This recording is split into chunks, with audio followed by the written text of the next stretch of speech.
Good evening. I now call the Monday, September 14th, 2020 meeting of the Planning and Zoning Commission to order. At this time, I'd like you to please stand for the invocation and the Pledge of Allegiance. The invocation will be led by Commissioner Gary Roberts, followed by the pledge by Vice Chair Rankin. Looks like he has a mobile phone sitting next to him. Father, thank you for this gathering. Thank you for allowing us to meet and discuss and improve things, and just want your wisdom, your knowledge, and Lord, we thank you for all that you do for us in this community. In Jesus' name, amen. Amen. Please join me in the pledge. I pledge allegiance to the flag of the United States of America and to the republic for which it stands, one nation under God, indivisible, with liberty and justice for all. Thank you. You may be seated. Roll call, please. Commissioner Rutherford? Here. Commissioner Musara? Here. Commissioner Roberts? Here. Commissioner Yater? Here. Commissioner Laney? Here. Vice Chairperson Rankin? Here. Chairperson Zurcher? Here. This time, is there a motion to approve the minutes from August 10th? I so move. Been moved. Is there a second? I'll second. It's been moved and seconded. All those in favor signify by saying aye. Aye. Aye. All right, announcements. Good evening. My name is Matt Zurcher, and I'm the chairperson of the Planning and Zoning Commission, and I'll be presiding over the Commission's deliberations on hearing items this evening. The Planning and Zoning Commission sits in an advisory capacity to the Town Council and reviews planning and zoning issues and forwards recommendations regarding these important issues to the Council. The Commission is bound by specific regulations and guidelines for considering applications, and there are also a surprising number of things the Commission cannot take into consideration when reviewing an application. Finally, members of the Commission are volunteers. We are not paid employees. We donate our time for the betterment of the town. This evening's proceedings will be conducted using the following format. First, I will read the hearing application into the record. Once the application has been read into the record, staff will present the case and the recommendations to the Commission. Members of the Planning and Zoning Commission will then direct any questions that they have regarding the application to staff. After the Commission completes its initial review of the application, the applicant will have an opportunity to comment regarding the matter and answer any questions. After the applicant has completed their comments, I'll open the floor to general comments from the public regarding the current application being discussed. This evening, just have a few procedural things on the agenda. We've had a request by staff to move reversionary plat under action items, which is item number 3 under action items, RP 20-005, to move that up to basically be the first thing we hear, and then we're going to go into zoning map change 19-007 and preliminary development plan 19-004. We're going to hear those together, and then preliminary development plan 20-004. Is there any objection from the Commission on that order? All right. So with that, we will go down to reversionary plat 20-005 upon the application of Joyce and Robert Morgan, a request for a reversionary plat to combine lots 2267, 2268, and 2269 in Prescott Valley Unit 7 into one lot located at 8836 East Valley Road.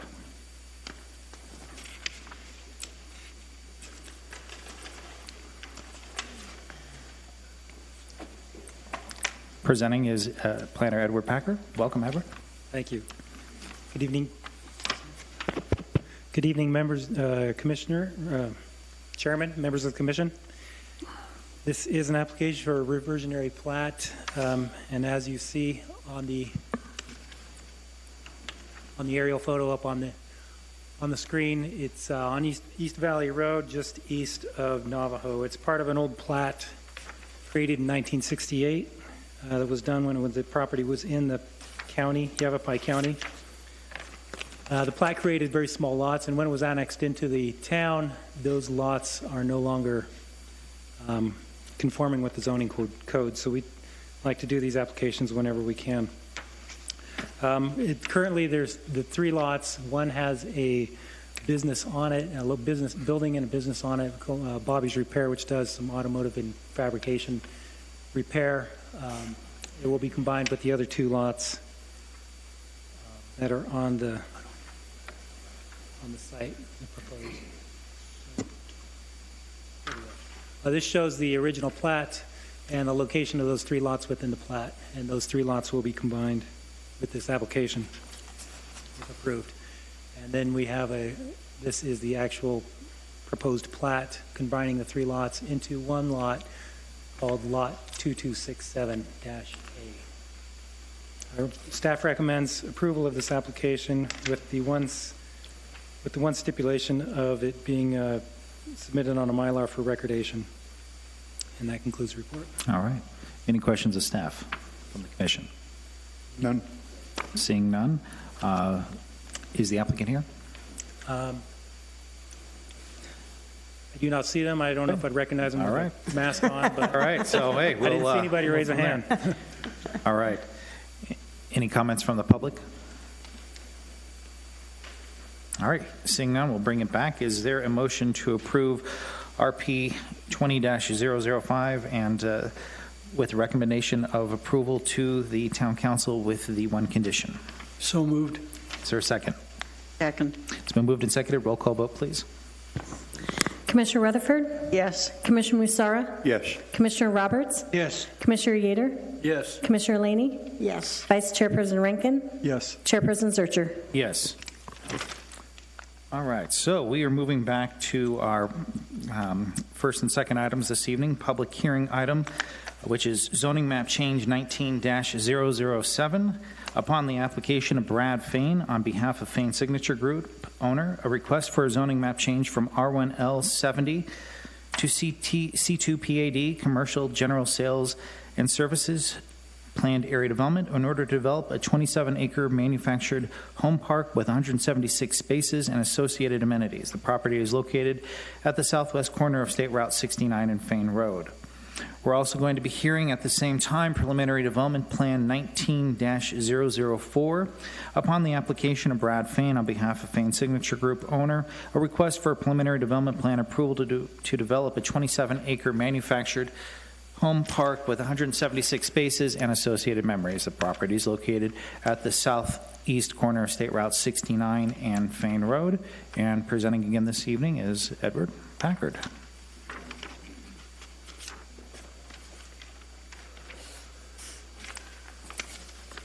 Good evening, Chairman, members of the Commission. This, once again, is a zoning map change application and an application for a preliminary development plan associated with the property. As you can see, it's up on the screen. It's bounded by the Lynx Creek to the north, Fain Road to the northwest, and 69 on the southwest, and then the villages at Lynx Creek to the south. It's 27 acres. Proposed or existing zoning is R170. Proposed zoning is C2PAD. Proposed is 176 manufactured home spaces. I won't call them lots because this isn't proposed as a subdivision. It's proposed to be leased spaces and not a subdivision where each individual lot is owned by the person on the lot. There's an extensive history on this property. It's been, it was submitted over a year ago, almost came to the commission for hearing, then was pulled, and now we're back at some discussions were made with the neighborhood. It was pulled from the hearing, and some revisions were made, and now it's back here for the hearing this evening. The click to the next slide. That shows the existing zoning. There we go. This is the proposed site here. It's all R1L70, which was the zoning assigned to it when it was annexed into the town from the county. Adjacent, you see the villages of Lynx Creek, which is zoned R1MH, meaning R1 mobile home.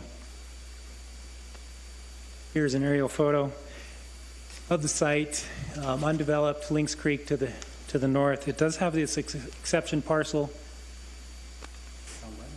in the center of it. That is, I believe, approximately 3 acres. It is being used.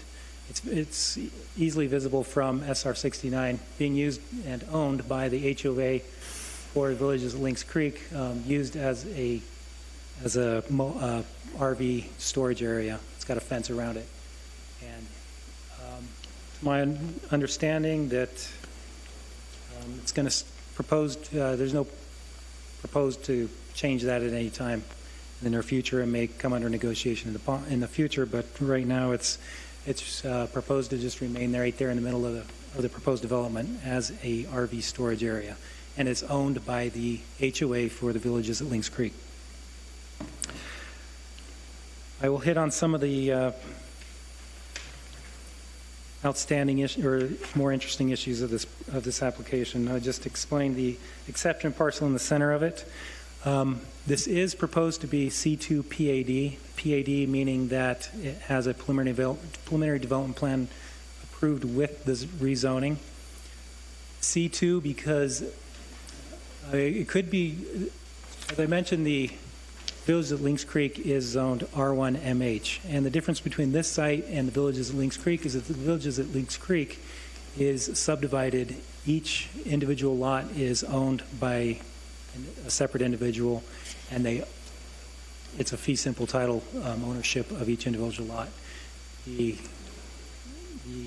Creekside Villas is not proposed to be subdivided. It'll remain under one ownership. There will be spaces delineated, but they will be owned by one owner, and those spaces will be leased. And for this reason, we've brought this application forward with a proposed C2 PAD zoning, which, if it was subdivided, it would be more of a transient nature. I mean, if the way it is, it's more of a transient nature. It's each individual lot is not owned. And so it's more of a quasi-commercial use, quasi-residential use with the leased spaces and the mobile home spaces. So the C2 PAD was more of a fitting type of zone for the space, for the project.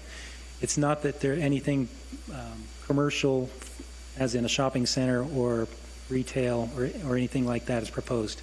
The only thing proposed in this development is what you see on this exhibit, which is mobile home spaces and open space, and perhaps in the future some amenities, although they are not proposed now. It does have some significant open space in the middle of it because there are some significant drainage structures, drainage spaces in the middle of it, and those are proposed to remain. If you've been out there, they're quite deep and they're sizable, and they are to remain in place as far as we know. Another issue with this that is unique, I'm sure we'll be discussing it tonight, is the access to the proposed site. This property is kind of tucked away up against Fane Road and SR 69.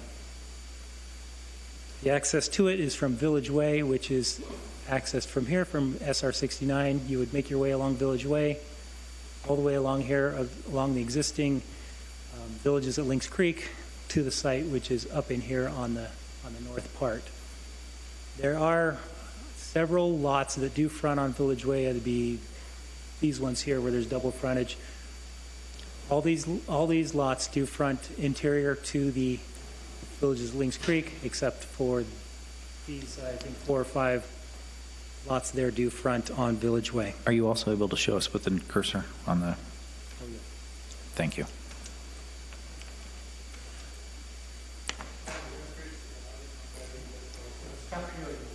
Okay. I don't know if I can run them. It's tough to run the mouse and the cursor at the same time because it's connected to the.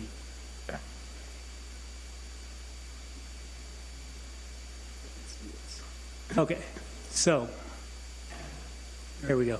So this is Village Way here. This is how the site will be accessed. It's a public street. The rest of the streets interior to the Villages at Lynx Creek are private and will remain private. But this is a public road maintained by the town of Prescott Valley. The lots that I was talking about that do front on Village Way are these several lots right here.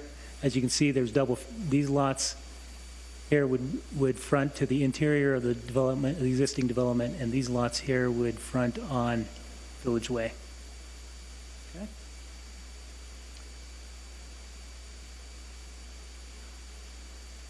Let's see. One other issue I'd like to bring up is that this plan has been reviewed by ADOT. ADOT has seen this plan. There is a proposed emergency access point to SR 69. This would remain emergency access only. I imagine there would be a crash gate or something blocking access to there, so there wouldn't be right in, right out at this location. It's kind of a tricky,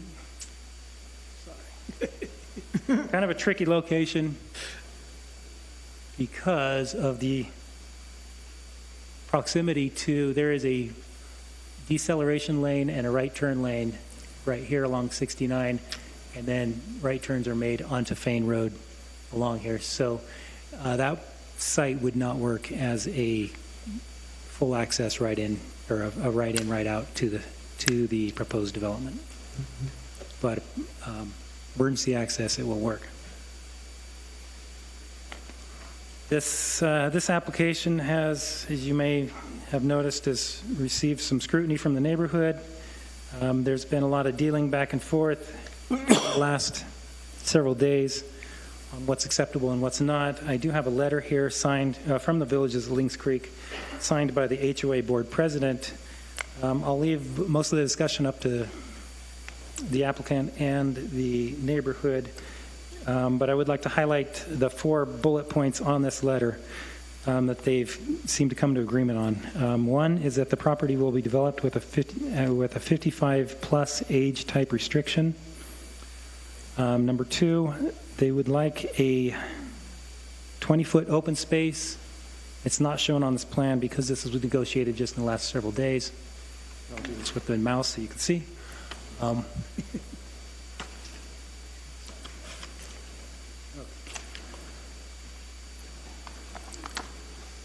Okay, this street down here is called Pepper Tree in the existing Villages at Lynx Creek. They've come to agreement that there will be a 20-foot buffer created along this boundary, and that there will be the masonry wall, or I should just stick to what it says on the paper. It says there will not be a wall on the Villages side of the 20-foot open space. However, there will be a privacy wall on the development side of the open space.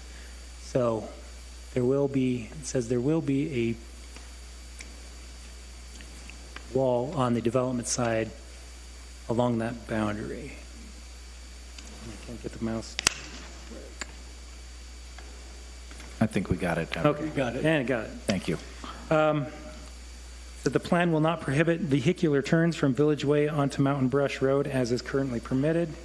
And what that is referring to is at this corner down here, you have this is Mountain Brush, and it makes a little loop there onto Village Way. Village Way is a public street. Mountain Brush is the private street within the development. And my understanding is that residents who live in this corner like to come up Village Way because it's a little quicker, make that loop, and then access their subdivision through that way. And they would not like that cutoff. So that's proposed to remain open as is. There shouldn't be an issue with residents from Creekside Villas using Mountain Brush because it's a small private street. It's a winding way to get to. It's not an easy access way to get down out of the subdivision, so it's much easier for people to use Village Way. So that would remain as is. And then finally, it says that though there is a change in zoning, the actual permitted use on the property will be limited to manufactured home park only as set forth in the staff report. So this is only proposed as a staff report. Villages at Lynx Creek does have some recreational vehicles in it, but most of it is manufactured homes. And so staff recommends approval with the stipulations that are in the staff report and also the stipulations that are agreed to here in this letter from the HOA. All right. So at this time, is there any questions of staff from the commission? I really don't have any. All right, seeing Commissioner Laney? I have one question. Can you tell me how many feet are on the north corner from 69 down Fane Road to where the drainage part starts? Is there any possibility that you could have an ingress-egress on those two lots at the corner and they wouldn't interfere with the right turn lane onto Fane Road? Are you referring to the lots that kind of back up to Frayne Road, Yes, up in here? I'm sorry. yes. Up in this area here? No, the front two, the two big ones. Keep going up one, right there, those two. I do not believe that would be possible. First of all, Fane Road and the 69 are elevated well above the property at that corner as SR 69 starts to make its way up. It starts to head uphill up towards the town where we are now. And so the SR 69 gains in elevation, whereas the site kind of stays down closer to the elevation of Lynx Creek. And so there's quite an elevation difference between the proposed site. So it's not feasible. No, and I think the turning movements from 69 to Fane Road are done pretty quickly, and it would interfere with traffic. I don't think ADOT would allow that. And that bridge happens rather quickly. Yeah. So you're saying the only way to have a second ingress-egress for this community would be the crash gate, which you have to get permission from the state because it's on 69. Well, the purpose of the emergency access and the crash gate is not, I wouldn't say you would ask permission before using it. It would, in an emergency, you would drive your car through it. Okay. And so Why, if you can have emergency, why can't you have a real ingress-egress? well, because it's close to the, let's go back to there. Okay, it's close to the corner of Fane Road and 69. Move it back. There we go. Move it across where the restaurant is. Move it back, and there's plenty of room. Please limit the comments from the audience, please. Here's the emergency There it is, access. yeah. If you go any closer to the intersection of Fane Road and 69, then you start getting into conflict with the deceleration lane on 69 and the right turn lane from 69 to Fane Road. I see. And if anybody, if you get into that and people are trying to cross that to get into the main travel lanes of northbound 69, then you would have some conflict with traffic. And Edward, just to clarify, this has not been approved yet by ADOT, correct? Tentatively, it has. Tentatively? Okay. Whatever I that mean, means. ADOT can come back and make comments. It could potentially move a little bit, but it was shown in that location. They didn't have any problems with it. Okay. Any other questions of staff? All right. I'm going to have the applicant is with us this evening via phone.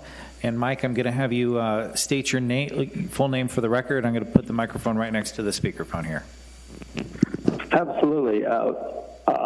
My name is Mr. Chairman, members of the commission. Can you hear me okay? Yes. Fabulous. For your record, my name is Mike Withy from Withy Morris. I'm here representing the Fane Signature Group. Richard or Ed, maybe you could put up a nice photo of me or something up on the presentation board so, they can all get a good look at me. Apparently, I understand that it might have broken the screen, so I'm sorry. Fair enough. You do know me well. All right. Well, first of all, I just wanted to say that we are here with staff recommendation for approval, and we are fine with that staff recommendation. We worked a long time with Richard and Ed and the staff, and we're very proud of that. You may recall this case was filed back in 2019. We heard that there were a number of issues that we'd heard from staff and the community. And so we took 2 steps back, and we've been very busy working for the last few weeks and months to resolutions of those issues with both the town staff and the neighboring residents. And I really believe we've been successful. I'll be interested to hear other comments tonight, but we've been working really hard, and I think we've gotten some really good agreements together. I'm going to give you just a brief overview on these items, and then we can go into more detail if you wish. But the first thing that happened was earlier this year was we agreed, based on comments that we heard, to limit the land uses. As Ed may have explained, there were a couple of land uses that folks had some objections to, and we just deleted them from the plan altogether. The second thing that we heard was some comments about Village Way and the desire to make sure that it was a full 24 feet in width. How it got built without 24 feet in width, I'm not sure in the county, but it is what it is. We had some concerns about that because we weren't sure there was right-of-way there. We didn't want any of the residents to have to give up the right-of-way. And obviously, we're not legally responsible for that. But after talking with the town and everything, I think we have figured out a way to do that. And the applicant and ownership has agreed to do that, provided this case gets approved at their cost.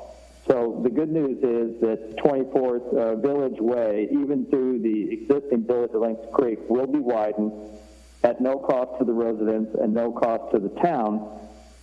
And the other good news in response to that question was Village Way does have significant capacity remaining.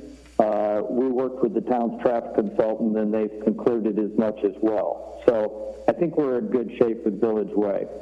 The third thing we did was we limited lots to 176 units. And lastly, as the commission was just discussing, we worked with the town and ADOT for a future emergency access. To answer your guys' questions, we would love to have had a second access point there, but ADOT does not allow it, and there were no other opportunities to do that. The good news, as I said, is that Village Way, it works fine.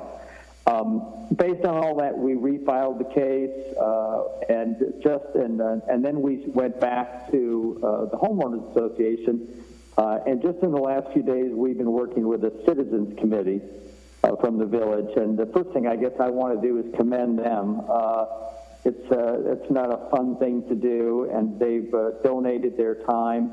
I commend them for what they've been doing and talking with us and trying to talk with their own residents. And I think it's been a very worthwhile experience. But based on those, and talking about what was most important to them, that led to the letter that you can see has been turned in from the village board of directors. And we've, based on that in their conversations, we created this 24-foot open space area north of the existing lots on Pepper Tree Way. We've agreed not to prohibit vehicular turns for Village Way on the Mountain Brush Road as currently permitted. And as I said before, we agreed to limit the uses. And that led to the letter. So I think we've really tried to do our best. It's not easy to get to everyone on a case like this where you know how many lots there are in the Village of Lynx Creek, but dealing with the committee and then subsequently with the board, we've done the best that we can. My understanding is there are some folks that may want to talk. I would just ask to reserve some time for rebuttal if I could. And other than that, I guess we would just here to ask you that you approve it per the staff report recommendation with the additional items that Ed Rand put into the record. And with that, we're available to answer any questions, or we can do so after the public comment. Michael, go ahead and open the the dais up to the commissioners if they have any questions. So at this time, are there any questions of the applicant from the commission? Questions here? All right, seeing none, Mike, definitely we'll have you back on here after public comments. So with that, we're going to be opening the floor up to public participation. I want to just make sure everyone's aware of the rules. This evening, I'm going to actually limit time to 5 minutes as opposed to the normal 3. Upon the conclusion of 5 minutes, please promptly finish your remarks. If you wish to comment, please remember that you may only comment on the application being currently discussed and not on any other issue. Please direct your pertinent comments to the commission through the chairperson and not the applicant, staff, or individuals within the audience. Please keep your comments brief and to the point. Please try not to repeat what others have already said. Speakers cannot donate their time to another speaker. Comments or outbursts from members of the audience are not permitted. And with that, we will open the floor to public comment on both zoning map change 19-007 and preliminary development plan 19-004. Who wants to start?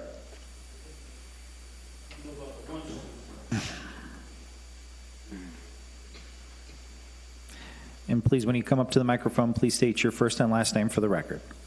William McGivern. I'm one of the village people, lot 396. I can get this done in 5 minutes or so if I read fairly quickly. Go for it. Okay. We appreciate you letting us do this on an advocate approach. I think it's going to optimize your time and ours and eliminate some confusion that we might have if we had a bunch of multiple presenters. We'll be as brief as practical.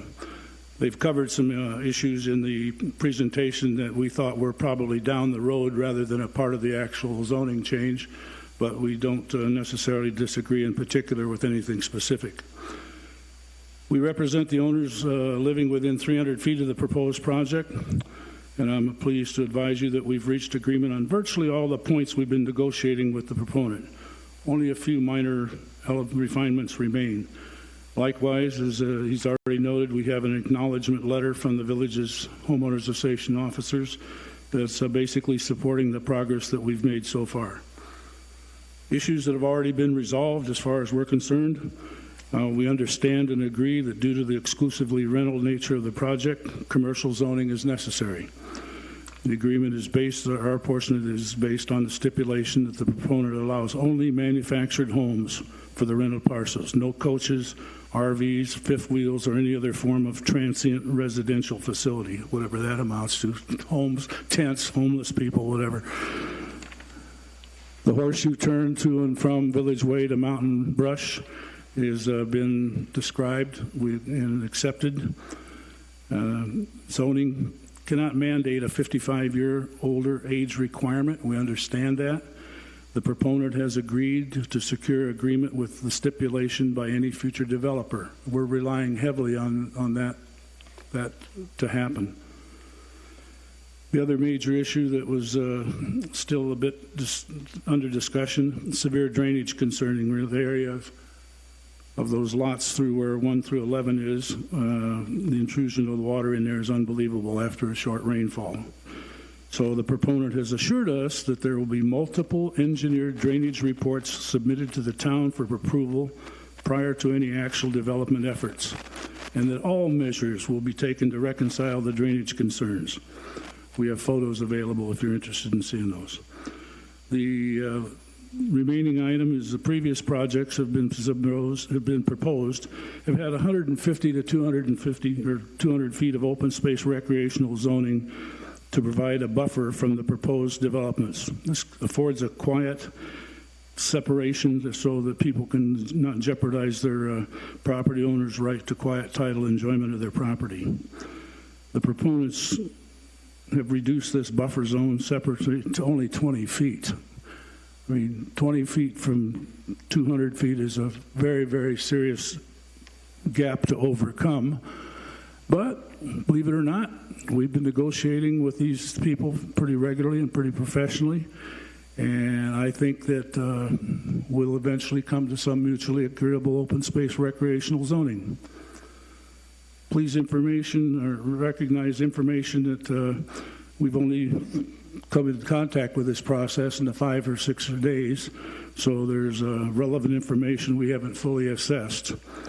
There's a significant amount of information that is not yet complete. The drainage reports that they claim they're going to have, the ADOT approvals for emergency access. There's a lot of dangling chads out there that influence what happens overall.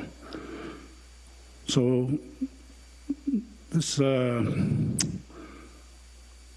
presentation is provided in response primarily to the proposed zoning change.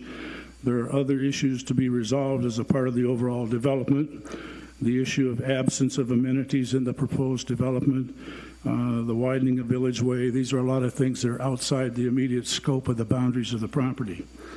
But here again, we're confident that as long as we can continue the professional approach for reconciling any differences, we'll ultimately arrive at a mutually agreeable solution. Thank you again for your attention and the time that you've given to these very important issues. Thank you, Mr. McGivern. And I just want to commend you. We received your letters, and I know you reached out to the applicant, and definitely just want to say we appreciate you, in the time that you've spent meeting with the applicant to resolve the concerns that, and to even address the concerns that you had. And I appreciate, Mike, also, I appreciate the time you took out of your schedule to meet with the residents there, and I just want to make sure you're aware that it's greatly appreciated. Well, I appreciate that, but I think the worker bees over here that have done the lion's share of the work. I'm kind of the messenger with the target on my back. So when you turn 80, you get a lot of responsibility that you didn't have before. Thank you. Thank you. All right. I see someone right over here. Come on up, sir.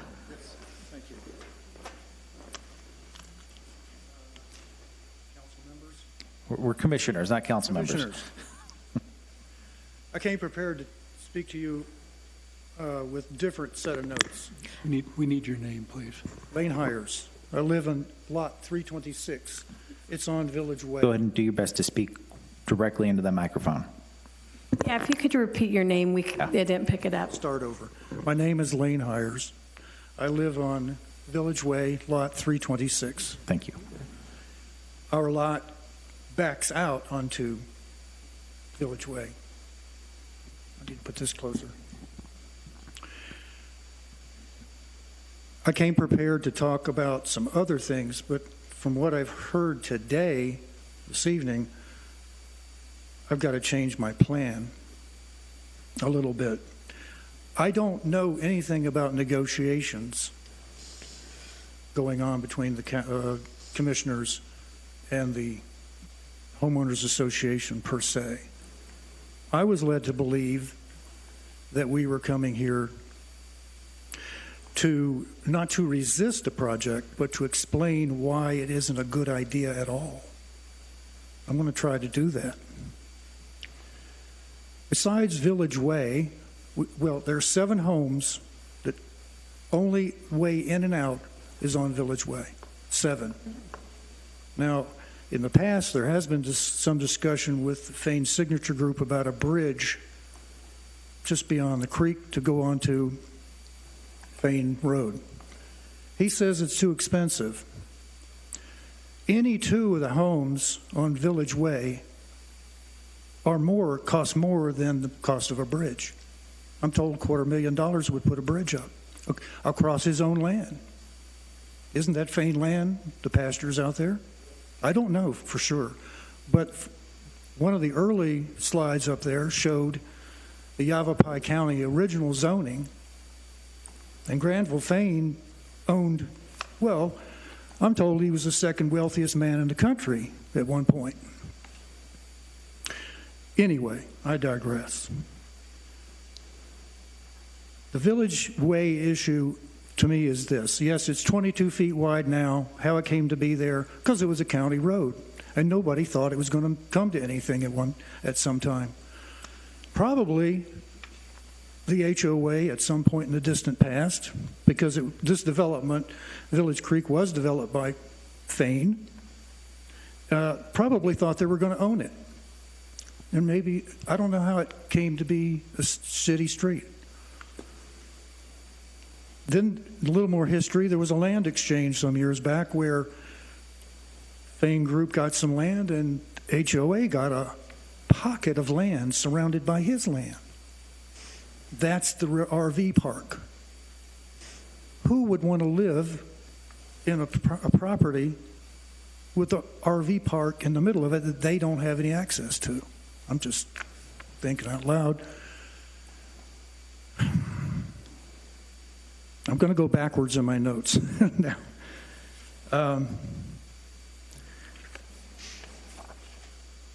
So there, at the entrance to the library this evening, I know I'm coming short on time, there were some posters down there, some information I hope you had a chance to look at.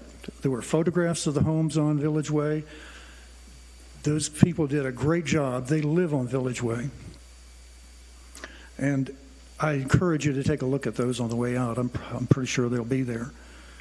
The gentleman referenced why there couldn't be a crash gate onto Fane Road because of elevation.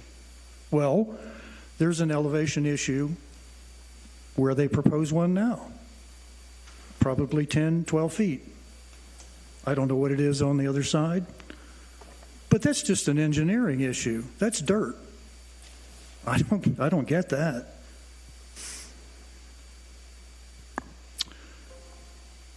Anyway, that's about it. If I get a vote in it, I vote no. I think most of the homes on that Village Way are going to go down in value. Ours certainly will. The 7 will. I don't know how much. We just bought it last year. There's no way to tell. Anyway, I thank you for your time, and I know you'll do the right thing. Thank you.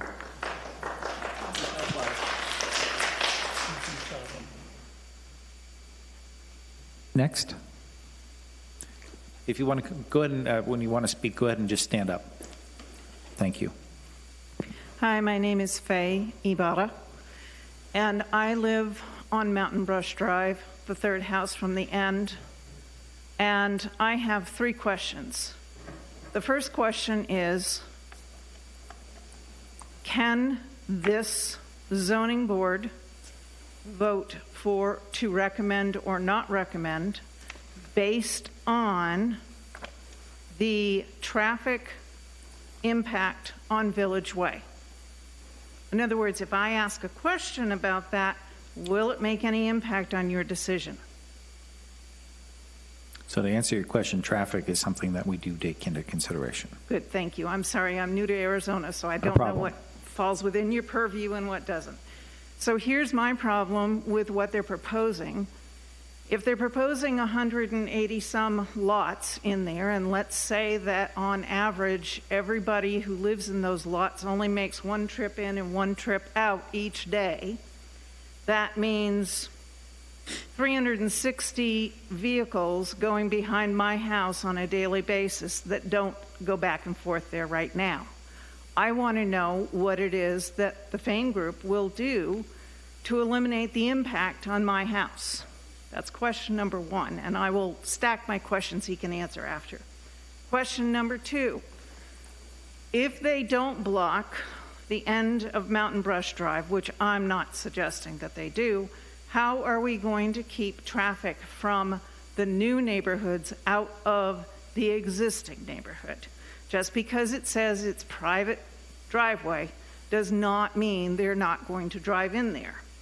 That's question number 2. Question number 3 is, if the Village Way is used as the driveway into the additional lots, will golf carts be allowed to drive on it anymore? With it not being one of the private roads, it is therefore subject to town rules about what you can drive on a road and what you can't. And I want to know if golf carts are allowed to be driven on that road, because there's a good number of people who do drive golf carts on that road right now, and I see that as a danger if Village Way is going to be opened up to all this traffic, but why should they have to give up their golf carts? So those are my 3 questions. All right, thank you. Thank you. Next, please.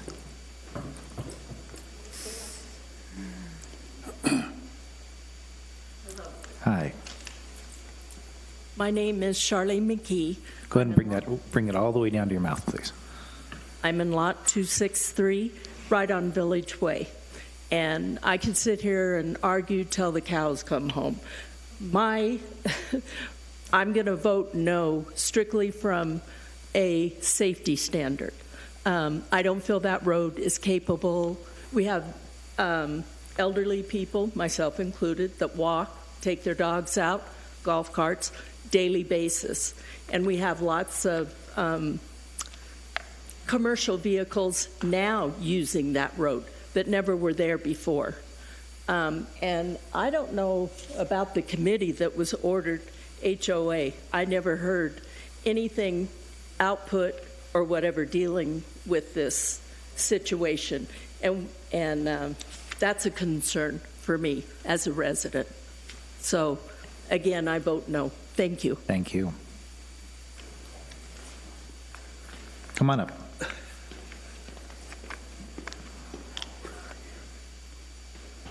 Hi, my name's Laura Winslow. I live in lot 305 on, I don't know, I forgot. I'm nervous. Okay, I'm just going to lay it on the line, how I feel. Every day I drive to Costco. Okay. I work at Costco. I drive that road a lot. Traffic in this town is out of control.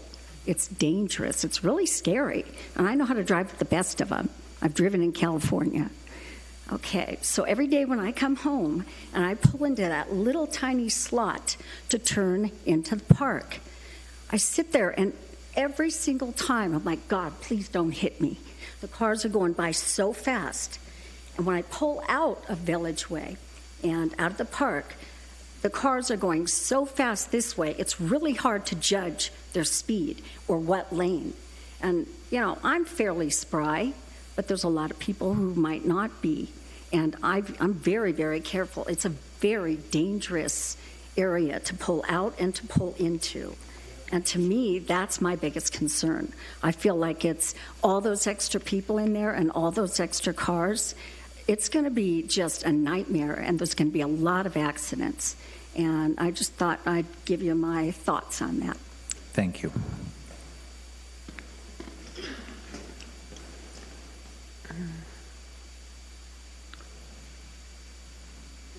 Good evening.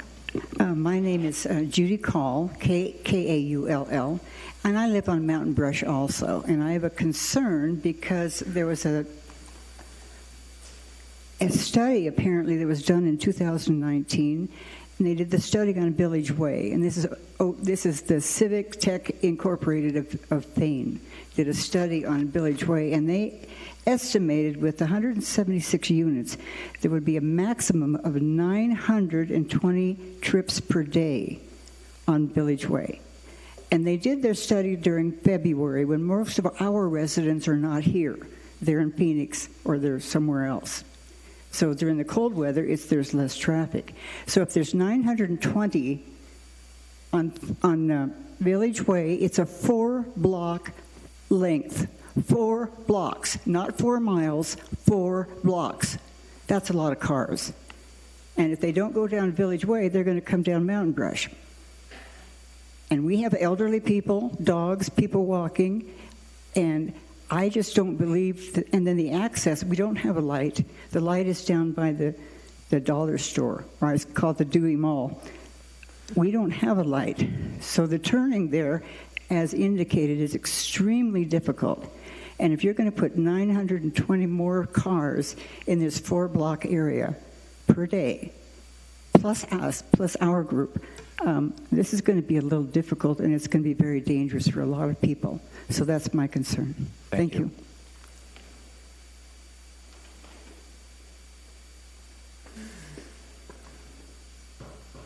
Hello, and thank you for having us here. My name is Linda Fry, and I live in Village Way. And I've been a resident of this community about 6 years, and what's happening is pretty scary. the lady that was here right before me was talking about the danger. Some of us don't move as fast as others. And of course, we have our golf carts that we get around in, walking our dogs, and just being together. This is going to be a real hardship on most of us. But one thing that hasn't been talked about is the land that's being proposed to be developed. I contacted an archaeologist. Her name is Catherine Turney, and she is the cultural research manager at the Yavapai County Public Works Department. She came out and met with me and with Bill, and we walked the land that's being proposed for the new development. There's definitely Indian relics there. There's probably burial grounds there, and I have probably 100 pages of redacted information that was sent to me by Catherine. I haven't talked to her in the last few days, but I did want you to consider what you're doing when you're talking about digging up land to develop it. And there's relics there, and there's Indian burial grounds. Then we get into federal and state laws. So we're talking another can of worms. Not only our safety, but now we're really dealing with historical, cultural events that are taking place there. Thank you for your time. Thank you.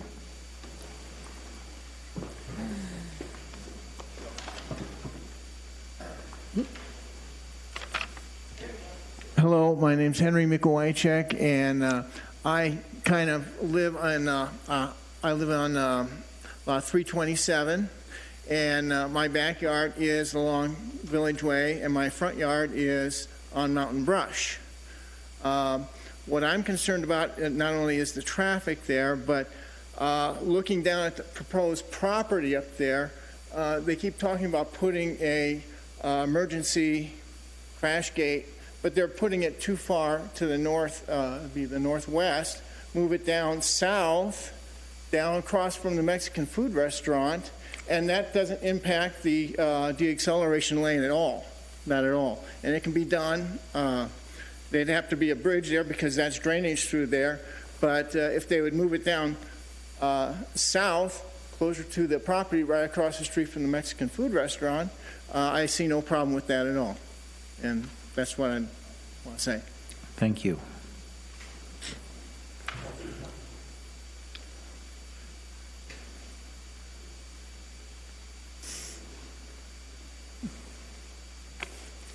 My name is Jerry Swanson, and I live on Mountain Brush, and I'm the first home once you get by that clear patch there. Are you planning on moving any of the road behind my house? Wake Mike up. I don't. I'll have the applicant and staff address that, sir. Well, there's a fire hydrant right there in my yard. That would be an issue to look at, too. So if you're going to move towards my house, now you're going to have to move a fire hydrant. There's another issue on getting in and out of the park. Right now, you have a lot of people coming in and doing U-E's and going right back out. There's got to be a way of stopping that. Somebody's going to get hurt. We have a lot of backups in vehicles coming out of the park, and a lot of them going in. They're going to have to look at a light there to handle all of that traffic. Any questions? Thank you for coming up. Good.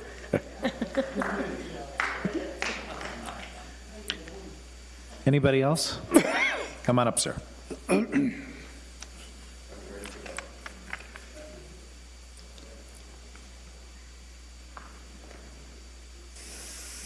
Thank you. My name is Howard Ludwig, Ludwig. I also live on Mountain Brush at 859, lot 859.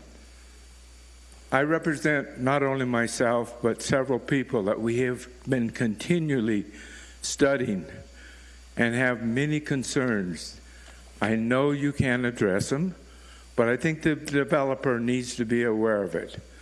And on Village Way, my backyard will be inflected by, the lady said, 920 vehicles. That's only from this development. You add the others that are coming from our development, and it comes to 1,320 driving that road daily at the posted zone, which is not a true one. Right now it's set at 10 miles an hour. I don't think anybody knows how to read that. They're traveling much higher speeds than that. The current, as I talked to the city, excuse me, I keep getting confused which one I'm in. But they told me there's only a 25-mile zone in a residential A or a 35. So that 10 is not applicable at all. But my concern is, once again, this development is not the first time be heard before you people. I believe there has been 2 or 3 other times in which it was turned down, basically because the street of the coming down and joining us was not compatible for the speed. If, and I hope and pray that it doesn't happen, but if the developer does drive it, why aren't they considering our safety? We have bought these homes on Mountain Brush, backing up on the street, for we like the harmony, the pleasure of being elderly. I'm 82 years old. I don't know how many more years I have, but I've enjoyed what I've had so far. And I'm saying there needs to be some division provided. I know it's not your job, but they're listening, and I want them to listen, that we need to have something all the way down. I know the 7 people. I've tried to work with them that drive directly on, but we have backyards that are faced with large vehicles coming across a small curb and damaging our property. If you live there, I don't think you would enjoy it, and your peace and harmony would be directly affected. I don't understand why, if it was rejected a couple of times before, why it's being considered now. Thank you. Thank you. Anybody else wishing to speak on these 2 items? Come on up, sir.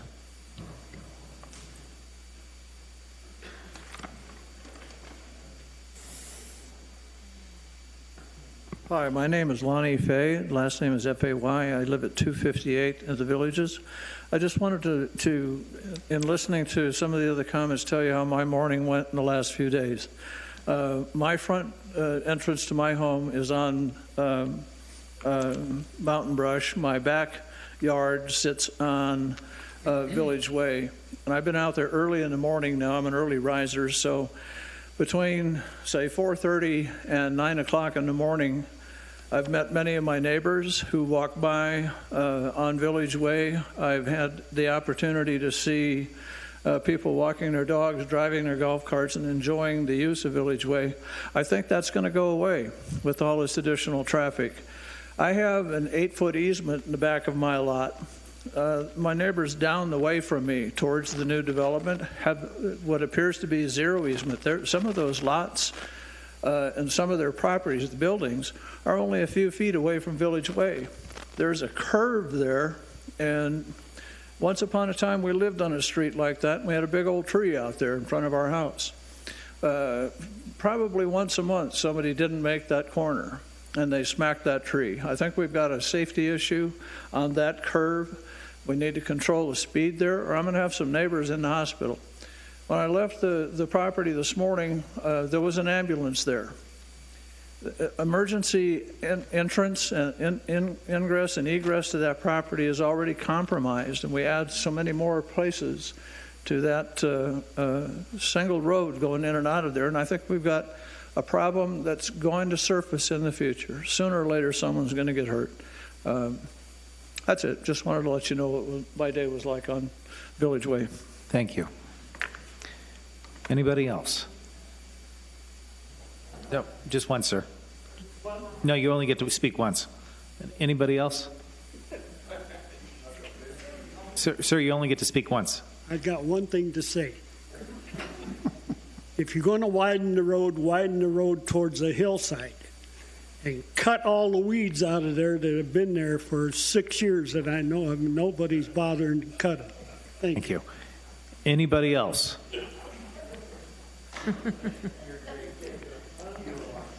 We've been hearing a lot of the same things. Do you have anything new to add? I'm touching on something that somebody else brought up, but they haven't actually addressed this. Okay. Okay. My name is Leo Massicott. I live at the Villages, lot 372. Been there 12 years. I completely disagree with allowing residents of the new development to use mountain brush. That should be blocked off. I'm sorry. That should be blocked off. There's no way they should be coming in our park using our private roads that the HOA pays to maintain. Okay? That's all I got to say. Okay, thank you. Anybody else? All right, hearing no other comments, we'll close public hearing on both ZMC 19-007 and PDP 19-004. I'm going to bring it back to the commission real quick. Before I turn it back over to the applicant, any questions of the applicant or staff from the commission at this point? Go for it. On that last point, Ed, where there's a private road that accesses onto a public road, is the town in a position where could put a sign that is a private road not available for public use? I mean, is that reasonable? That's certainly a consideration we could take into, certainly something we can take into consideration is signing that where there is a break between the public and private roads. And the reason I bring that up is when it came up in 2019, I came down there and drove. Now, once you've made that turn on that private road, it's not going to be as good as access to get out of that property. So I don't know why anybody would turn in there specifically, but if to make that just a better scenario, whether it's the town or whether it's the developer, if they're willing to put a sign that road is not available for public use, I think that would certainly help. Sure, and just reiterating on with the exhibit shown on the screen, if you do turn on a mountain brush, it's not a straight shot back out of the subdivision, so it will discourage traffic through the private streets. Any other questions of staff? I don't have any. All right. Mike, I'm going to turn it back over to you. You've heard a lot of the comments. Do you need anything reread or addressed to you? Yeah, no, thank you very much. I'll make this quick. I guess, unfortunately, we haven't pleased everybody, but I guess I would submit to you that that's not possible on a case like this, to please 100% of the people. But I guess I do want to emphasize we have pleased a lot of the folks, and I appreciate Bill's comments. I appreciate working with the committee, and I appreciate getting the loan, the letter from the HOA board. And I guess I would just ask the commission respectfully, I don't know what else you can ask of an applicant to do on this case. We've tried our best. The other thing I guess I just wanted to address briefly is most all the comments were about traffic on Village Way. And I would just say that we hired a traffic consultant. We've worked with the town's traffic engineer. And the good news is there's plenty of capacity, even with our development. The project, they think, is only 77% of capacity. So it's been sized to handle this. And the comments from the staff on that item are on page 3 of the staff report. So I would just submit to you that is sort of the engineering question, I think, to people's concern. We would love to have another access, but it's not possible, and ADOT won't allow it. But the good news is, as I said, there's plenty of capacity, and this has been looked at by the experts.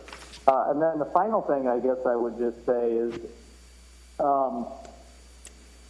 taking a step back and looking at this project, I know I'm biased, but I would argue that this project is some of the best thing that can happen to this property as it relates to the other residents. Somebody could be in here requesting real commercial zoning. They could be requesting zoning that's not compatible with this use. But the truth is that this is a zoning case for the very same use or a very similar use that is already exists at the Village of Lynx Lake. And we have limited that use with staff to make sure that that would be the only use and that there wouldn't be an incompatible use. Number two, if this case is approved, Village Way, which people are sensitive to, will get widened to a full 24 feet. That will not happen if this case does not get approved. Third, we're working with ADOT to get an emergency access. I know that was an important thing to the Village of Lynx Creek because they want a second way out in case of some emergency. Again, we're trying to provide that. We're the answer, not the problem. And again, that will not happen if this case is not approved. On top of that, working with the committee members, we've agreed to their buffer, and we agreed to that access on Mountain Brush Road. We didn't have that originally, but we added it because they requested us to do so, and I agree. I don't see any of the traffic in this community using it, so we thought it would be an asset, and they asked for it, and so we tried to comply.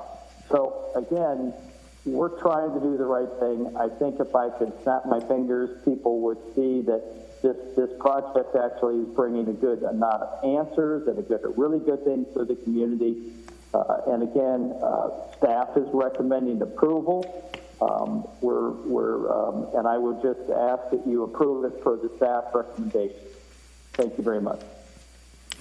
Are there any questions of the applicant from the commission? Gary, Commissioner Roberts. If this is approved, how long will it be before construction would begin? I mean, what's your timetable? Mike, did you hear that? What's your timetable? I did not hear that. So Commissioner Roberts was asking what your timetable was. Oh, we would like to develop as soon as we can. We have some folks, some users and developers that are very interested, but obviously they would like to see us get our zoning and our plan approved first. So the idea is to move ahead with development, but this is step one, and then we will be going to step two, which would be final design. And at that time, I might also add the Homeowners Association and the committee has asked us to continue working with them as it relates to their storage area. And we've told them that we would continue those discussions. So we look forward to having those after hopefully there's a zoning and plan approval as well. Any other questions? Mr. Chairman, this is not a question. It's a comment or an explanation that I am fully sympathetic toward your feelings about what's going to happen along what has been a quiet residential street. But the scariest neighbor you can have is open land because you don't know what could go there and how it could impact you. And this development is as close to what you have, the most compatible. Every property owner has a right to make some use of his land. So whatever goes in here has to be economically feasible.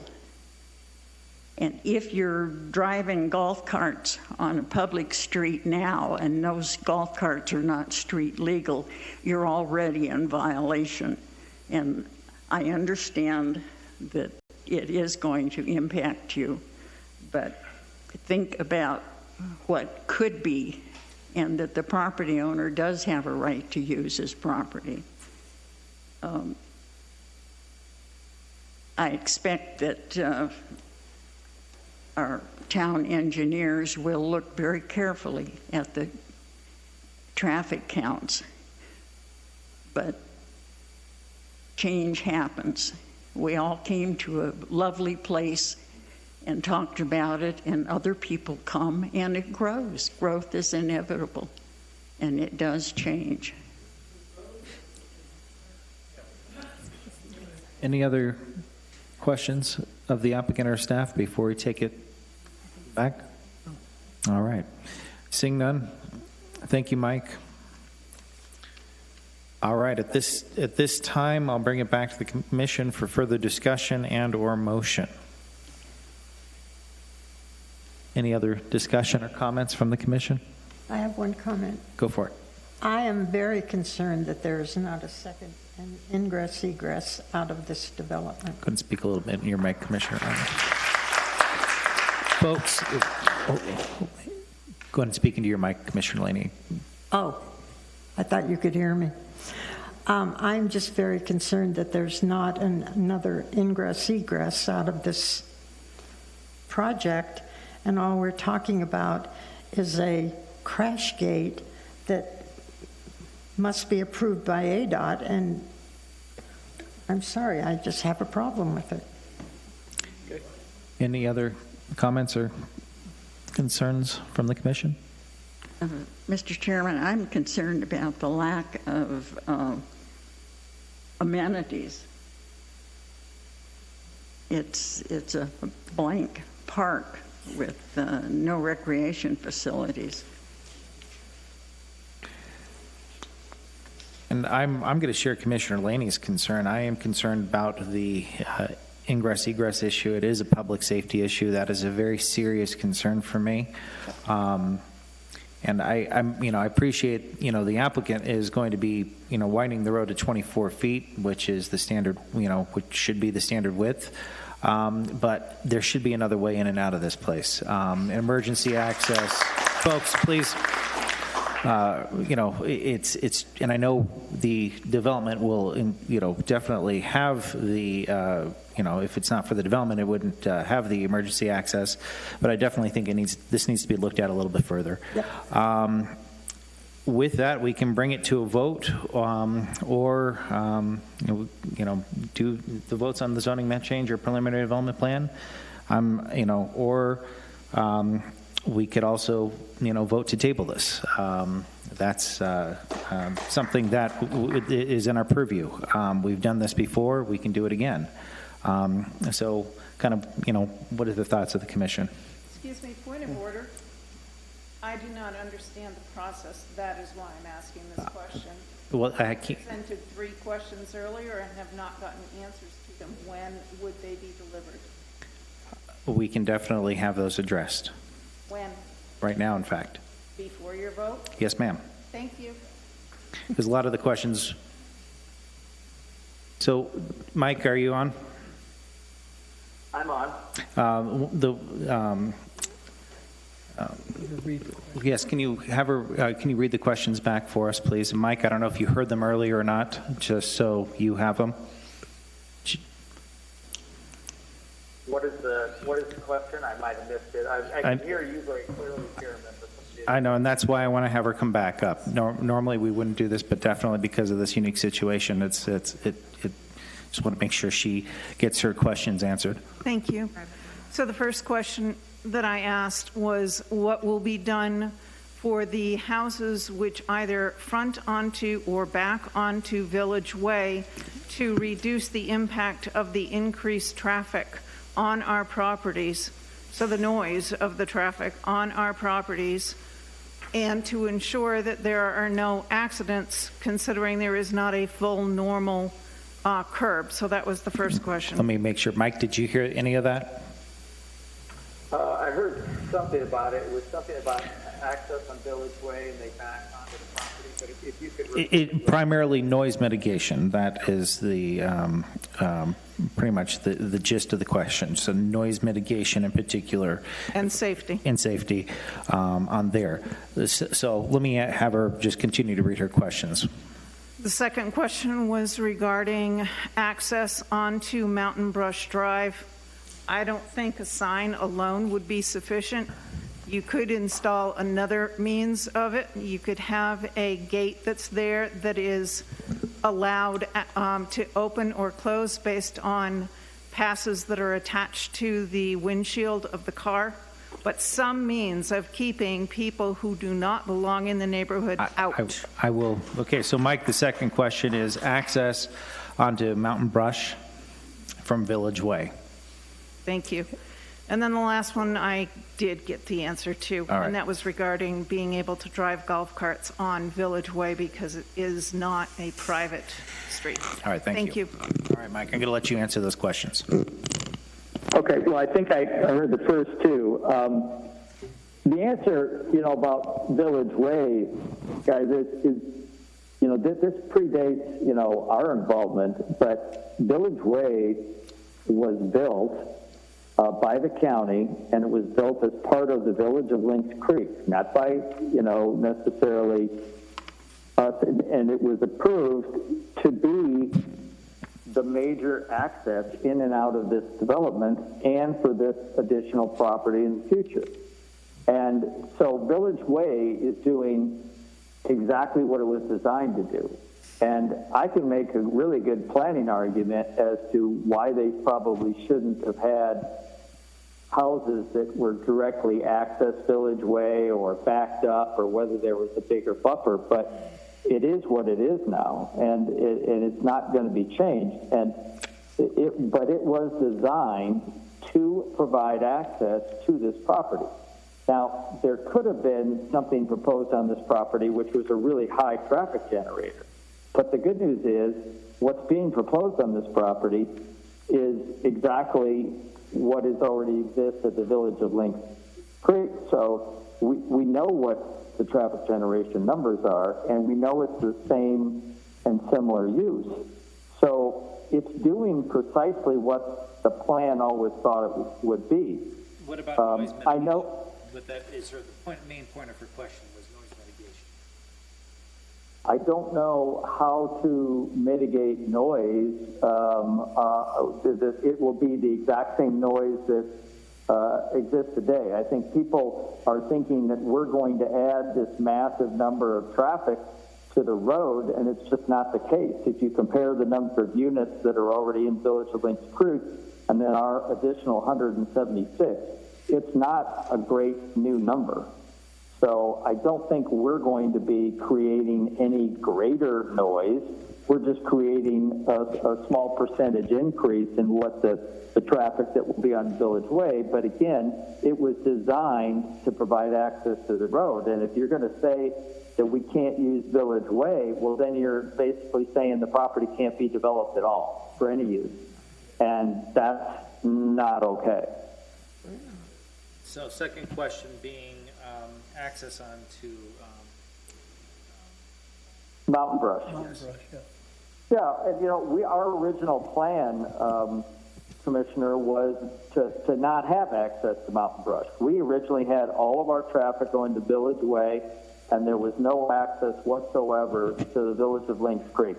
And you know what? We're fine with that. But what happened when our conversations with the committee, they said, well, would you mind allowing this access from Village Way to Mountain Brush Road near the entrance to your facility, because there's a good chunk of our people in our community that currently access the community from Village Way to Mountain Brush, taking not a U-turn, but it's a sharp turn there. And we said, listen, we were just trying, when we didn't provide any access, it was because we were trying to make people happy.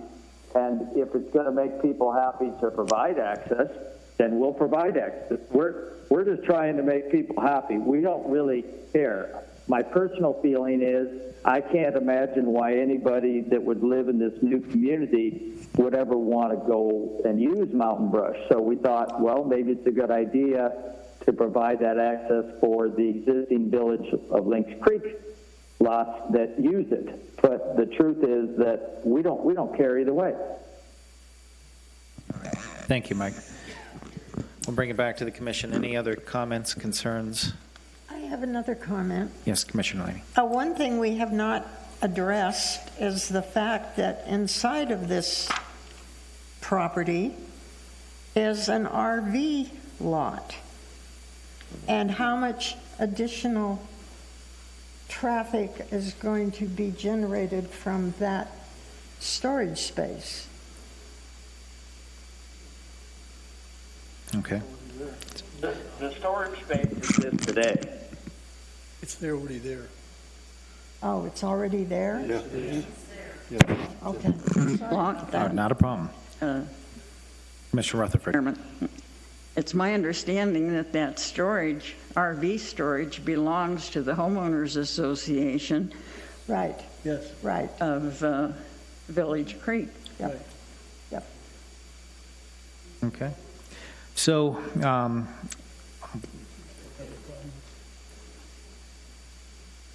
No, it's okay. We've already discussed. okay.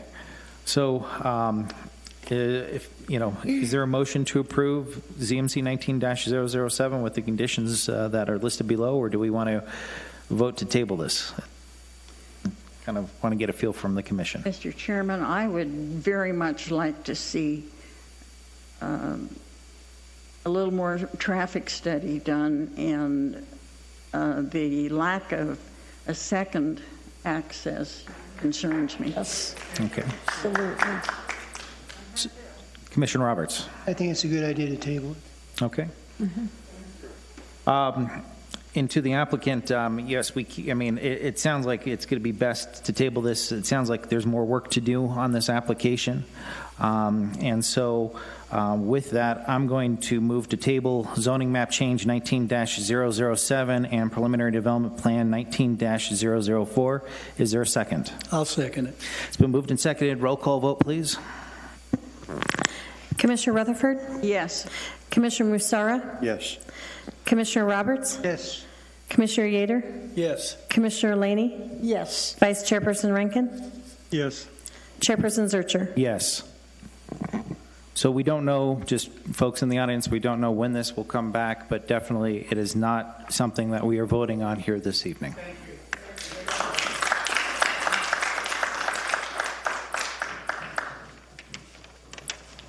All right, Mike, I can let you go if you want. That's fine. All right, thank you.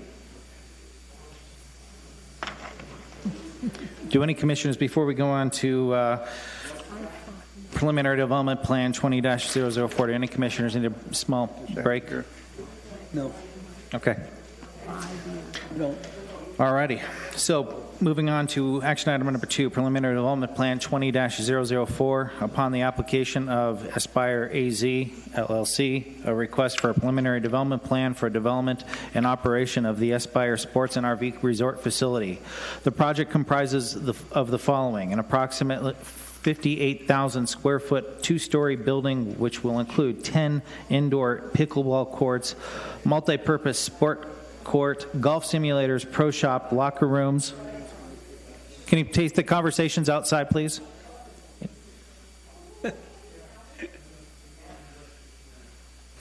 Locker rooms, restaurant and bar, private lounge, billiards, fitness rooms, gym, massage rooms, conference rooms, as well as an outdoor patio and balcony. A 5,600 square foot outdoor game yard, 10 covered outdoor pickleball courts, 75 RV spaces, including amenities, 29 550 square foot rental casitas, and 12 650 square foot rental cottages. The proposal is located on 12.64 acres, located on the northeast corner of Florentine Road and Lake Valley Road. And with that, Almost all in one breath. presenting this evening, Yeah. Tom, go ahead and pronounce your last name. I'm going to butcher it. Please, we'll have to go do it for the record. Eric Fitzer, planner with. Okay, that's right. Didn't even say that. That's right. I didn't look at it there correctly. So my apologies, Eric. All right, go for it. Take it away. That said, that concludes my presentation. Yes, this is PDP 20-004. It's Aspire Sports Center and RV Resort that is being planned. As you can see in the location maps, located in the town center area adjacent to the Yavapai Regional Medical Center. The zoning of the site is C2 PAD. Was zoned in 2006. And the entire property is on the C2 PAD. Overall, this is the site plan of the development. Oops, I'm sorry, migrating away. As you stated, as the chairman stated, it's just under a 60,000 square foot building. There are 30 rental casitas. There are 12 rental cottages. They range in sizes. The casitas are 550 square feet, one bedrooms. The cottages are 650 square feet, one bedroom. There are 40 or 78 RV spaces, which include amenities as well, such as showers, clubhouse, that sort of thing. Within the Aspire Sports Complex itself, one thing to note is that this property will be dual owned. The RV portion of the property is going to be leased from the current landowner. The Aspire Sports Center portion of the property is going to be purchased. So 7.2 acres will be purchased, or 6.5 acres will be leased, 7.2 acres will be purchased. As you stated, as the chairman stated as well, it's got multiple amenities included within the main building, including bars, golf resort, golf simulators, pro shop, locker rooms, etc., associated with this type of use. What you have is your landscape plan here. It meets all town requirements, as well as parking requirements, everything that the town requires in the zoning code. Here are the elevations. These are some of the elevations that are associated with the sports center itself.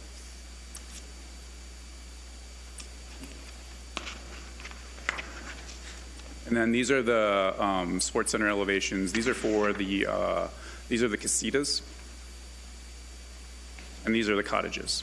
One thing to note about the cottages actually front onto some of the pickleball courts that will be included. There's a total of 24 pickleball courts, 10 indoor, 14 outdoor. These courts, these casitas will be cottages will be fronting on these courts and will have direct access to these courts. Here is the RV center amenity. And that concludes my presentation. As staff has a recommendation of approval with stipulations 1 through 13. Okay. Commissioner. I guess my question is in your initial, with the development property being purchased for the sports center and the casitas and so forth, and the RV section being leased, why are they being brought in at the same time? Why are they not being done separately? Chair, Commissioner Rankin, I think that would be probably better answered by the applicant than myself. Okay. Any other questions of staff from the commission? My only question is why have RVs in downtown? Well, I think that's more of a question for the applicant than than staff. So let's, Eric, thank you very much. Let's invite the applicant up, and so the applicant can make a presentation.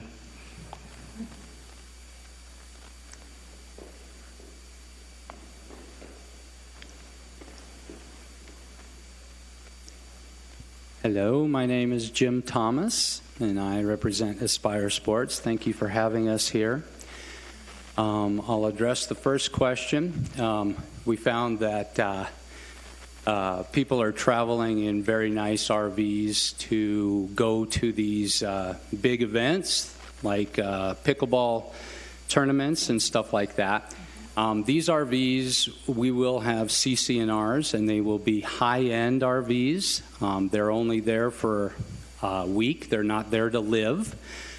So you got to start thinking not like Prescott Valley, but you need to start thinking like Palm Springs, a nice big area. These RVs are very expensive, and they're high-end. So we think that this is going to be a very good addition to Prescott Valley. It will put this community on the map as far as people coming from around the country to visit Prescott Valley. So it's a very good thing. It really has a nice synergy with the event center that's across the street.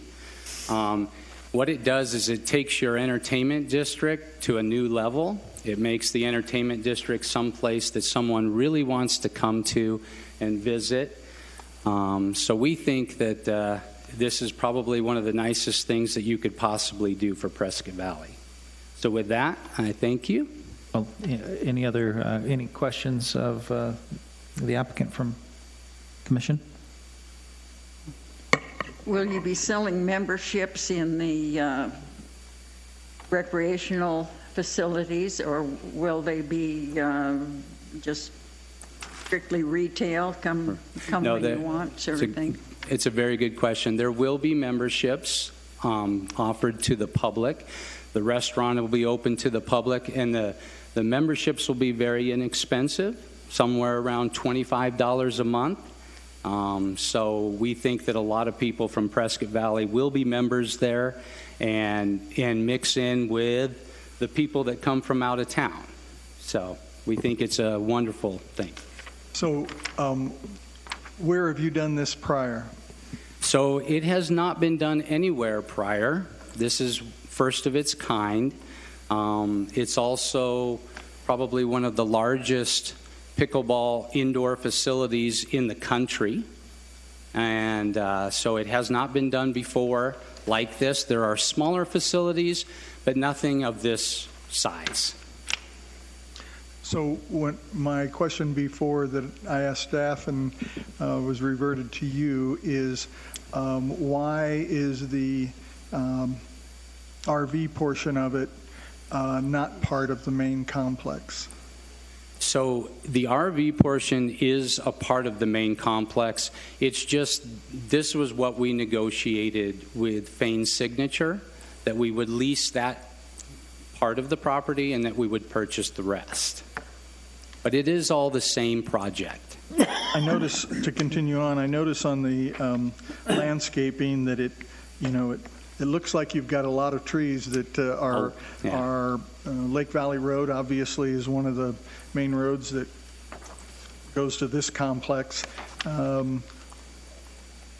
There is a private strip of property that separates from Lake Valley Road. Is that screening that because I noticed that your smaller units or potentially not your drive-through units are backed up to that property on the west side. Is that going to be screened properly? So you are correct. We are going to plant more trees than you've ever seen. One of the reasons RVs, they like to park in a more of a park-like setting. So there'll be trees planted along all the sides, and there will be screening. And we're about 250 feet away from Lake Valley, so we're backed up over there. But there will be a ton of trees because that's, RVs want to park with shade and have a nice. The other thing I want to mention is that the town has asked us to make the sites the minimum of 1,800 square feet.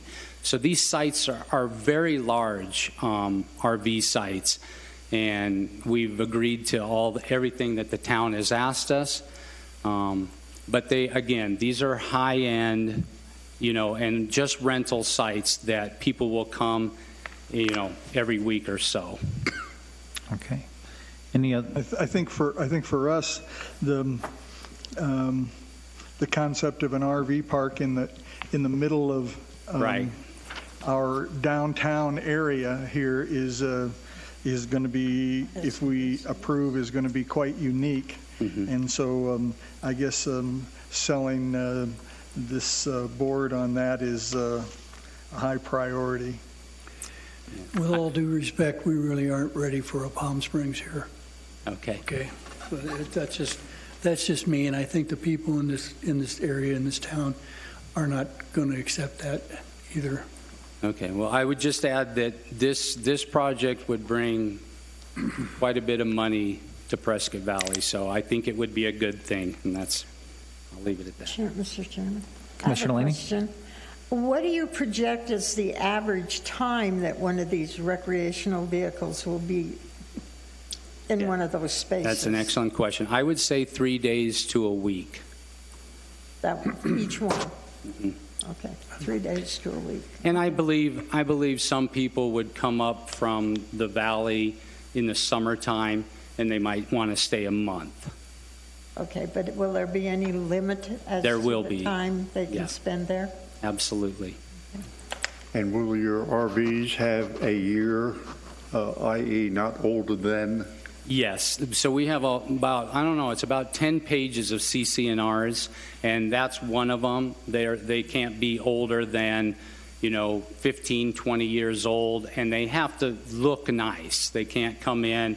There's not going to be anybody setting up any tents or, tarps or anything like that. It'll be kept nice. Okay, and this RV portion, will you allow, i.e. barbecues and get-togethers of that nature? No.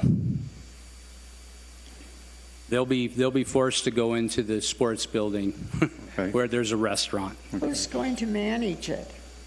What's that? Who is going to manage it? We will. Okay. Yeah, we have a team. Okay. Any other comments or questions of the app? What do your CCNRs provide for maximum rental time? The maximum rental time would be 30 days. Any other questions? Is that renewable? What's that? Is that 30 days renewable? I don't think so. Are you planning on being there? No, absolutely not. I just okay. All right. am interested in the thinking big, right, but protecting the character of the town, Yes. the town center. Commissioner Roberts? Are you going to allow travel trailers or just motorhomes? No, you could bring in a fifth wheel as long as it's, newer and, meets all the standards of the CCNRs. You won't have any toy haulers? Any what? Toy haulers? No. Okay. All right. Well, thank you. At this time, I'll open. Appreciate it. Thank you. I'll open the floor to public comments on this proposal. Anyone wishing to address the commission, please come on up.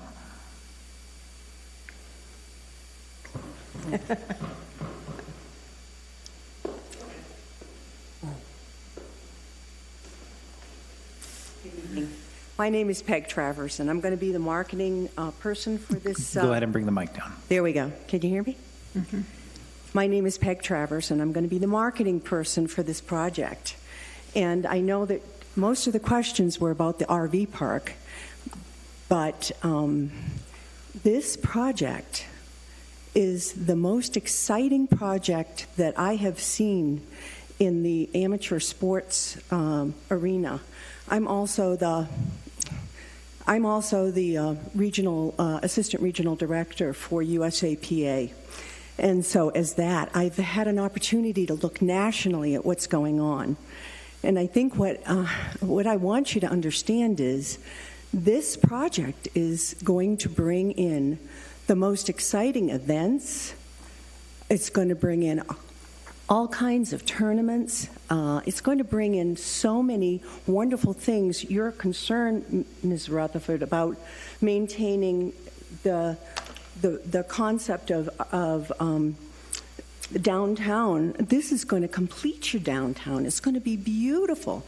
And we're going to have between 75 and 100 people that will be working, your people, working at this park. And it's not just about the pickleball. It's also about the golf that's going to be in there, the gym. A lot of the courts are convertible, so we've already spoken about possibly bringing in youth groups and things that we haven't even tapped on the total potential for this. And I have to say that Jim Thomas is a visionary, and he said there isn't another one of these in the United States, and there isn't, but there are a lot of people that want this. And I get calls all the time about what's happening with eSpire, or when is it going to happen. And so I encourage you to, the RV part of it is intended to be very nice so that it doesn't negatively impact your downtown. But also, you've got to think about the complete picture of this sports complex and what it's going to do to your downtown. It's going to be gorgeous. Thank you very much. Thank you.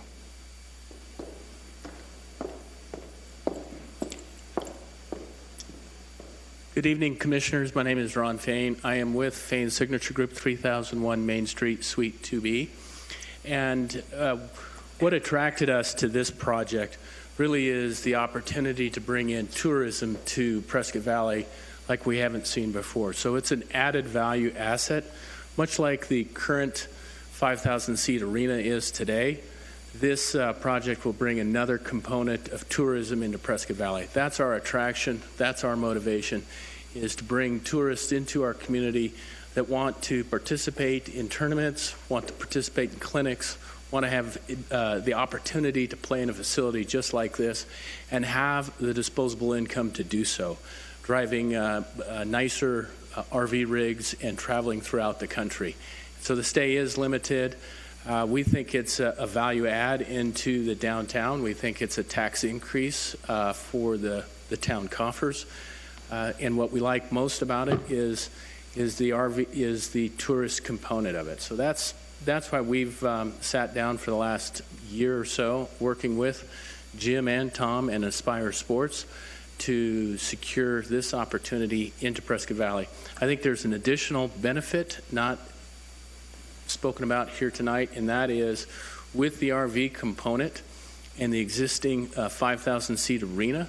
That's another opportunity when acts come into town. That's a place for them to park, a place for them to keep their rigs, and other people who want to follow acts can come in and participate. So it's not just that RV component serving Aspire Sports. It could also serve the 5,000-seat arena. We think it's a really value add and a great opportunity for Prescott Valley. Thank you for your time. Thank you. Anybody else? Seeing none, I'll close public comment and bring it back to the commission for either further questions or concerns, comments, etc. Commissioner Roberts. I quite frankly think it's a good idea because the convention center has a lot of RVs all the time when they have events. It takes up a lot of parking spaces. I mean, in other words, at the convention center. Eric? Chair, members of the commission, I was just conferring with Director Parker, and one of the items that could be discussed too is if you do move forward with recommendation or approval of the PDP. In other cases, I was told that the FDP, the final development plan, could come back through the Planning and Zoning Commission prior to going to council. That's something to consider as well. Thank you, Eric. I mean, I just want to go, I'll kind of start some of my concerns I have on this project. The sports stuff, I'm all for it. In fact, I would actually encourage you to expand on it. Bring Topgolf. Bring something like that to Prescott Valley, not simulators. Bring an indoor soccer field into Prescott Valley. Bring more indoor climbing stuff into Prescott Valley. The one thing I cannot support is the RV park aspect of this project. And that is primarily, in particular, one of the things that we have to really look at when it comes to things is maintaining the character of the neighborhood. Does this fit the character of the surrounding neighborhood? And I mean, flat out, no. This does not. I don't want to, and I relate this to, if I'm showing somebody our great town and I'm bringing them here to the library or next door to town hall and I'm looking out the windows, the first thing they're going to see is an RV park. I think that cheapens the image of this town, and I cannot support that.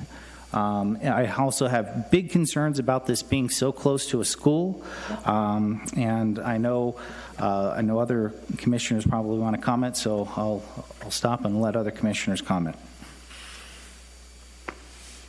I share your concern about the close proximity to a school, because if the time that an RV is going to be in this component is 30 days or less, that's pretty transient, and I'm not comfortable with it being that close to a school.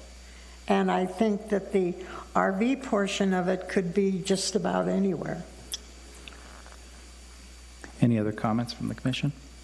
Mr. Chairman, I think maybe we're missing the potential character of this. I think it could be adequately screened, and it's a service to a very exciting kind of development for the town, what could be. I'm not concerned about the proximity to a school. It's not as though it were a camping facility. It was a a low-end transient kind of thing. This is people who are coming to spend their money and have a vacation. I think it could be great. We don't know because it hasn't been done before, but we might be the ones to start a trend and cash out by being first in. And I have to admit, I came in tonight and I was concerned about the RV portion of it. And as the more I think about it, is that I can see the advantage for the entire project having that type of ability, because we don't want any business to come in here and not be profitable. That doesn't do us any good, doesn't do the town any good. The more I look at it with the proper screening, the separation in property, that 250-foot strip that runs on the west side of what's going to be the RV, I have to say that I understand where the developer's coming from and the project is coming from. And although I wasn't excited about the RV portion of it when we first came in, I think with proper screening, I think it's an asset to the overall project, and I have to think that I'm going to be in favor of it. Okay. And Mr. Chairman, yes, I like Commissioner Rankin, I was concerned about the RV portion. Having had owned an RV park, I was looking at it from the viewpoint of my having owned an RV park, but what was presented has done away with that fear. One good thing about an RV park, as far as what Commissioner Rankin was referring to, RVs are notorious for letting people know when they've had a good time, and they recommend facilities. And so these people are going to be coming in, and they're going to have free advertising, so to speak. And so the things that were presented about how the RV park will be, the CC&Rs, the screening, the limit on having something that's not a 1940 RV, being ridiculous, but putting criteria, I am now in favor of it. I think the entire facility is absolutely outstanding. There was something very similar to this that I was very familiar with in Calistoga, California. Contrary to being in California, but that's beside the point. And it was, just every day, people were going to this facility, coming up from all different parts of the state of California to Napa Valley. So I could see that happening here as well. So I would be in favor of it.